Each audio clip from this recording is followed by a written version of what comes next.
A small brass plaque, stamped Carrozzeria, sits in a Turin auction house, the last trace of a workshop that once employed 300 craftsmen. Today, that space is a parking garage, one story among 10, and no two collapsed the same way. One died to a merger, while another burned to the ground overnight. A third simply fell out of fashion, forgotten within a decade. 10 of the most beautiful Italian coupes ever built, gone for reasons nobody has placed side by side, until now. Which decade of Italian design would you bring back? Drop your answer below, then let's open the first file. Auction records rarely explain why a beautiful car disappears. They just list a hammer price and move on.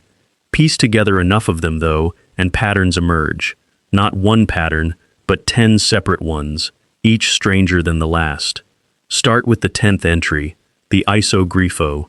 Built in Bresso through the late 1960s, it paired a muscular American V8 with an Italian body so sharp it made contemporary Ferraris look hesitant by comparison. Engineers at ISO believed they'd built a car that could outlast its own decade. Then came 1973, and an oil crisis that had nothing to do with engineering at all. Fuel prices tripled almost overnight. A car built around a thirsty V8 became, in the span of a few months, the wrong car at exactly the wrong time. ISO's parent company folded within 2 years. Nobody at the factory had designed a flaw into the Grifo.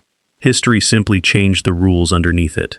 Ninth on the list carries a quieter tragedy. The Intermeccanica Italia split its production across 2 continents. Italian bodywork shipped to a chassis built an ocean away. A logistical high-wire act that worked beautifully until it didn't. A single shipping delay could idle an entire assembly line for weeks. Costs crept up with every crossing. By the time Intermeccanica's founder tried consolidating production under one roof, the company had already bled too much capital to recover. The Italia wasn't beaten by a rival or buried by a merger. It simply couldn't survive its own address. Notice something already. 2 coupes, 2 completely different deaths. One a global economic shock, the other a shipping manifest. That's the shape of this whole list, and it only gets stranger from here. 8th belongs to a coupe most modern buyers have never heard of. The Maserati 3500 GT Vignale.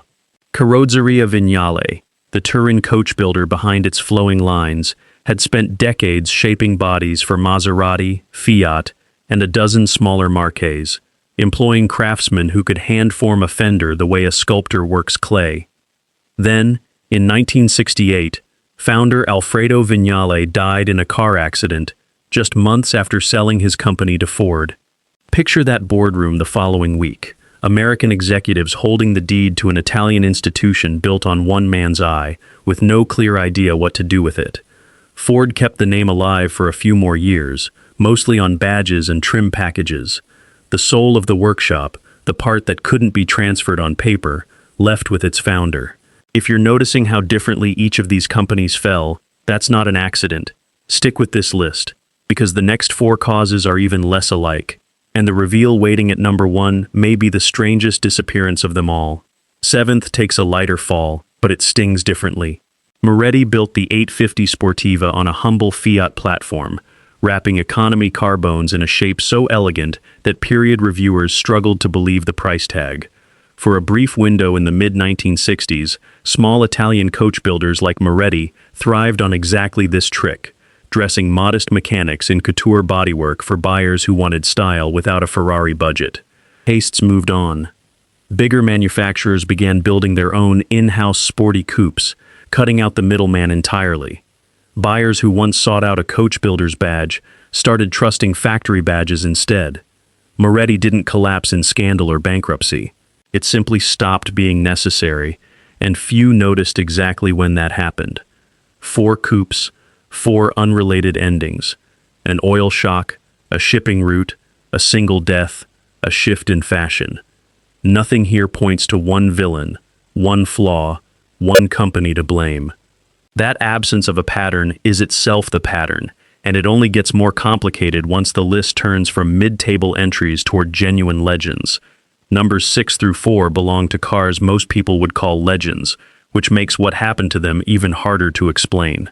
6th is the Lancia Flaminia Super Sport, a coupe built for a client list that included European royalty and Fellini's own production company. Zagatto's workshop shaped its aluminum panels by hand over English wheels, a slow, deliberate craft where a single wrong tap could ruin a week's work. A finished body could take weeks to complete, sometimes longer, each curve checked and rechecked by eye rather than by machine. Speed, ironically, is what killed it. Lancia's factory couldn't match Zagatto's pace with the volume a modernizing market demanded. Rather than compromise the coachwork, Lancia simply stopped ordering it. No scandal, no collapse. Just a production schedule that outgrew the very craftsmanship that made the car worth building in the first place. Fifth carries a name still spoken with real reverence: the Maserati Ghibli. Giorgetto Giugiaro sketched its long, low nose in a matter of days, and it remains one of the most photographed shapes of the entire decade. Picture Giugiaro at his drafting table in late 1966, barely 30 years old, aware he was drawing something that would outlast every car around it in that studio. He was right about the shape, he was wrong about the company behind it. Maserati's ownership changed hands twice within a decade, first through Citroën's troubled French backing, then through a government-brokered rescue that prioritized survival over ambition. Engineers who'd once been given years to refine a model now worked under budgets set by accountants who'd never driven the car they were funding.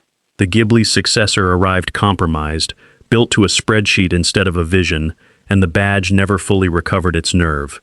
Before the fourth entry, a quick ask: if this kind of detective work through forgotten archives is what keeps you watching, subscribing helps more of these stories reach people who've never heard them.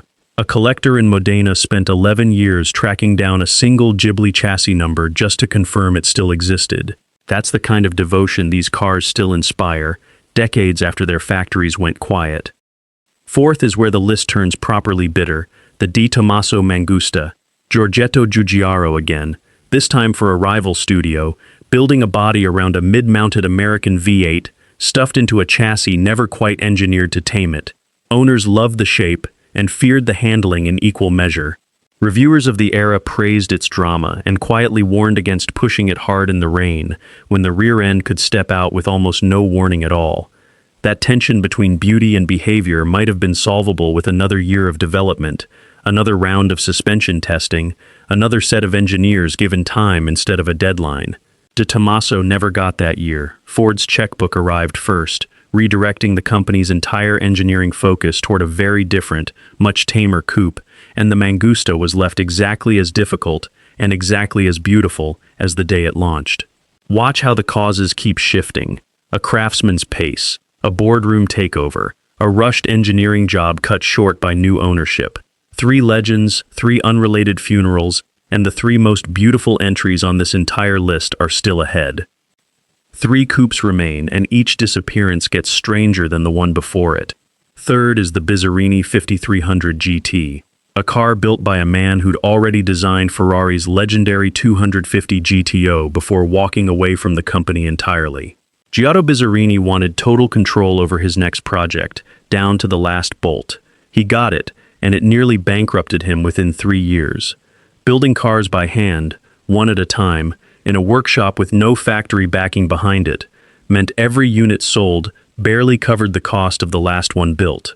Materials came at retail prices no volume manufacturer would ever pay, since Bizzarrini had no leverage with suppliers and no factory floor to spread the cost across. Reviewers adored the 5300 GT's balance and its raw, unfiltered speed. None of that praise showed up as cash in Bizzarrini's accounts. By 1969, the workshop's doors closed quietly, done in not by a bad car, but by an impossible business model wrapped around a brilliant one. Second belongs to the ISO Rivolta GT, engineered by the same team responsible for the Grifo, but built with a very different ambition: comfort and long-distance grace, rather than outright drama. Renzo Rivolta wanted a car civilized enough for a businessman's daily commute and capable enough for a run across the Alps on a weekend. For a few years, that balance worked beautifully, and orders arrived steadily from buyers who wanted Ferrari performance without a Ferrari's temperament. Consider the timing, though. Rivolta died suddenly in 1966, only a few years into the company's most ambitious phase, and leadership passed to a son who inherited the vision without inheriting the relationships and instincts that had built it. Suppliers who'd once answered the founder personally now dealt with an unfamiliar name on the letterhead.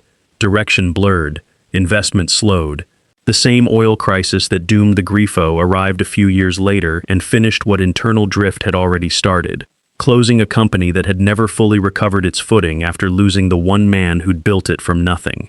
Here's the entry that ties this entire list together, and it belongs to a name most casual fans have never once connected to Italian coachwork. The Ghia 450 SS. Built for the American market on a Plymouth chassis, wrapped in a body shaped inside a workshop already famous for BMW's Glass GT and countless Chrysler concept cars, the 450 SS represented something genuinely rare, an Italian design house working confidently across borders, currencies, and corporate cultures all at once. Sales projections looked reasonable on paper. Reality proved far messier. Currency fluctuations between the lira and the dollar quietly ate into every unit's already thin margin, turning a modest profit into a modest loss almost overnight. A shipping strike delayed an entire season's worth of deliveries, stranding finished cars on a dock while interest payments kept accruing regardless. By the time Ghia's American partner walked away from the deal, fewer than 50 examples had ever reached a customer's driveway.